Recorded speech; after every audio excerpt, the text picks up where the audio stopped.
আঘাতের একটা অদ্ভুত স্বভাব আছে। যে দেয় সে ভুলে যায়, আর যে পায় সে ভুলতে চাইলেও পারে না। তোমার হয়তো ঘটনাটা ছিল হালকা, একটু রাগ, কিছু কটু কথা, কিংবা অবহেলার ছোট্ট ছায়া। তুমি সেদিনের কথা ভুলে গেছো। হয়তো আজ তোমার কাছে সবই স্বাভাবিক, কিন্তু যার হৃদয়ে সে আঘাত নেমে এসেছিল, তার ভেতরে আজও সেই দিনটা থমকে আছে। তার প্রতিটা দাগ যেন এক একটা গল্প, যেখানে শব্দের চেয়ে নীরবতাই বেশি কথা বলে। আর হাসির আড়ালে লুকিয়ে থাকে অজস্র অপূর্ণ কান্না।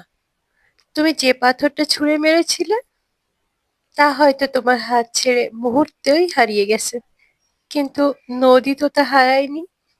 সে এখনো সেই পাথরটাকে নদীর গভীরে আগলে রেখেছে, নীরবে নিরন্তর, কোনো অভিযোগ ছাড়াই।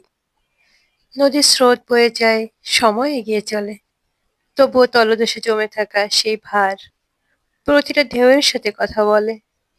ঠিক তেমনি কিছু মানুষ সামনে থেকে ঠিকই বেঁচে থাকে, হাসে, কথা বলে, সবকিছু স্বাভাবিক রাখে, কিন্তু ভেতরে ভেতরে তারা বহন করে এক সমুদ্র নিঃশব্দ কষ্ট।